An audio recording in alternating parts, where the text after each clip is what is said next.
Welcome back to another episode of Bloodstained Backstories. I'm your host, Jace. And I'm your host, Summer. Today we are going to introduce you to Aileen Wuornos, an American female serial killer. Aileen was a street prostitute along the highways in Florida. She claimed her clients had either raped her or attempted to rape her, and so she shot and killed all 7 of them and robbed them while claiming it was in self-defense. Aileen was born on February 29, 1956 in Michigan. Her mother was just 14 years old when she married Aileen's father, who was 18 years old.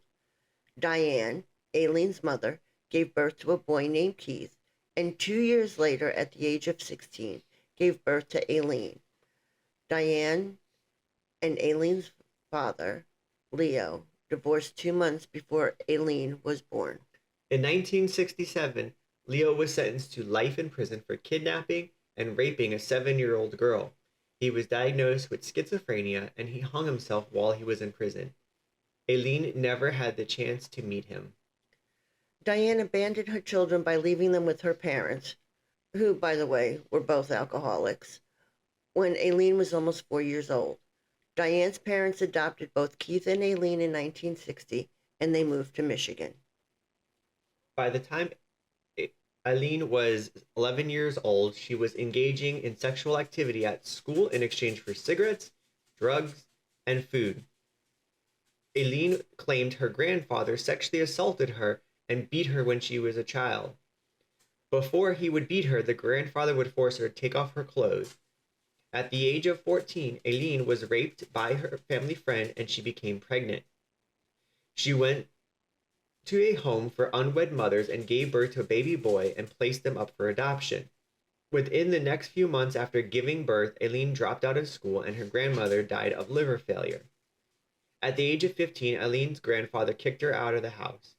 Having nowhere to go, Aileen began living in the woods near her old home and made money supporting herself as a prostitute. Aileen was arrested in Colorado when she was 18 years old in 1974 for driving under the influence, disorderly conduct, and firing a .22 caliber pistol from a moving vehicle. Later, she was charged with failure to appear. In 1976, Aileen hitchhiked to Florida. There she met a yacht club president who was 69 years old. They quickly married, and their nuptials was announced in the social pages of the local newspaper. Being married did not stop Aileen from getting involved with confrontations at the local bar, and she did go to jail briefly for assault. Aileen had a temper, and at one point hit her husband with his own cane. He proceeded to get a restraining order against her, all within a few weeks of them getting married. They annulled their marriage on July 21st, after only being married 9 weeks. Aileen returned to Michigan, but was arrested on July 14th, 1976 at a club and charged with assault and disturbing the peace when she threw a cue ball at the bartender's head. I don't think that is the 8-ball in the corner pocket that she was looking for. I don't think so either. On July 17th, Aileen's brother Keith died of esophageal cancer. Aileen received $10,000 from his life insurance policy. In August 1976, Aileen was fined $105 for driving drunk. With the money that she had inherited from her brother, she paid the fine and spent the rest within 2 months buying such luxuries and a new car. She wrecked the car very shortly afterwards. In 1978, when Aileen was 22, she attempted suicide by shooting herself in the stomach. She attempted suicide 6 times between the ages of 14 and 22.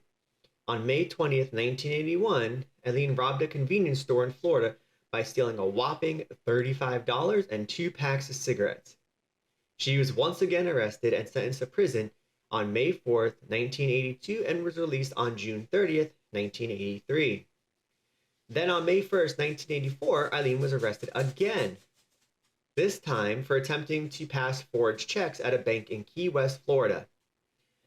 Aileen was named as the suspect on November 30th, 1985 in Pasco County for the theft of a revolver and ammunition. The arrests do not stop there. On January 4th, 1986, Aileen was arrested again, this time in Miami. She was charged with car theft, resisting arrest, and obstruction of justice for providing identification with her aunt's name. The Miami police found a .38 caliber revolver and ammunition in the stolen car. Aileen just was not able to stay out of trouble. On June 2nd, 1986, deputies detained Aileen for questioning when a male companion accused her of pulling a gun on him and demanding $200. Aileen was found with spare ammunition on her, and police discovered a .22 caliber pistol under the passenger seat, which was where she had been sitting. At the age of 30, in 1986, Aileen met Tyria Moore, who worked as a motel maid at a gay bar in Daytona Beach. They soon moved in together, and Aileen supported them with the money she made by being a prostitute. Being in love does not stop Aileen from getting in trouble. On July 4th, 1987, the Daytona police questioned Aileen and Tyria at a bar regarding an incident in which they were accused of assault and battery with a beer bottle. Aileen accused a Daytona Beach bus driver of assault in March 12, 1988. She claimed that he physically pushed her off the bus following a confrontation. Listed as a witness to the incident was, guess who? Tyria. Now here come all the murders. Aileen murdered 7 men within 12 months. All of the men were motorists between the ages of 40 and 65. The first victim was Richard Charles Mallory on November 30th, 1989. He was 51. Aileen claimed that Mallory beat, raped, and sodomized her after he drove her to an abandoned area for sexual services. Aileen claimed she killed him in self-defense. Later on, it became known that Mallory had previously been convicted of attempted rape in another state. 2 days after the murder, a deputy sheriff found Mallory's car abandoned. On December 13th, his body was found several miles away in a wooded area. He had been shot several times, and two bullets to the left lung were found to be the cause of his death. Next came David Andrew Spears on May 19, 1990. At the age of 47, he was declared missing, and his naked body was found with 6 gunshot wounds from a .22 caliber pistol. On June 6, 1990, Charles Edmund Karskadon, age 40, was the next victim. He had been shot 9 times with a .22 caliber weapon. The body had been wrapped in an electric blanket and was badly decomposing when found. Witnesses saw Aileen in possession of Kargassian's car, and Aileen also pawned a gun identified as belonging to him. Then on July 4th, 1990, came the next victim, Peter Abraham Seams, who was age 65. His body was never found, but Moore and Aileen were seen abandoning his car after being involved in a car accident with it. A woman witnessed the accident and gave the police a description of the 2 women. The police found some of the victims' belongings in pawn shops. Aileen's fingerprints was found on the receipt at one of the pawn shops, and it matched the print that was found in Seams's car. Since Aileen had a criminal record in Florida, her fingerprints were already in the database. Troy Eugene Burris, age 50, on July 31st, 1990, was reported missing. On August 4th, 1990, his body was found in a wooded area. He had been shot twice. On September 11th, 1990, Charles Richard Dick Humphreys, age 56, was murdered, and on September 12th, 1990, his body was found. He was fully clothed and had been shot 7 times in the head and torso. The last victim was on November 19th, 1990, Walter Gino Antonio, age 61. Antonio's nearly naked body was found near a remote logging road. He was shot 4 times. 5 days later, his car was found. On January 9th, 1991, Aileen was arrested at a bar on the pretext of an outstanding warrant in the name of Lori Grody. Police located Moore the next day in another state. Moore agreed to elicit a confession from Aileen in exchange for immunity of prosecution. Moore returned to Florida and was put up in a motel. Under police guidance, she made numerous phone calls to Aileen, pleading for help to clear her name. On January 16th, 1991, Aileen confessed to the murders. She claimed the men had tried to rape her and she killed them in self-defense. A 44-year-old woman with whom Aileen had no previous contact with, no relationship with, adopted Aileen in November of 1991 after seeing Aileen's photo in the newspaper. Aileen went on to trial for the murder of Richard Charles Mallory on January 14, 1992. The prosecution was allowed to introduce evidence relating to older crimes to show a pattern of illegal activity. Aileen was convicted of Mallory's murder on January 27, 1992, with the help of Moore's testimony. At the sentencing, psychiatrists for the defense testified that Aileen was mentally unstable and diagnosed her with borderline personality disorder and antisocial personality disorder. 4 days later, she was sentenced to death. Aileen pleaded no contest to the murders of Humphreys, Bursam, and Spears on March 31st, 1992, saying she wanted to get right with God.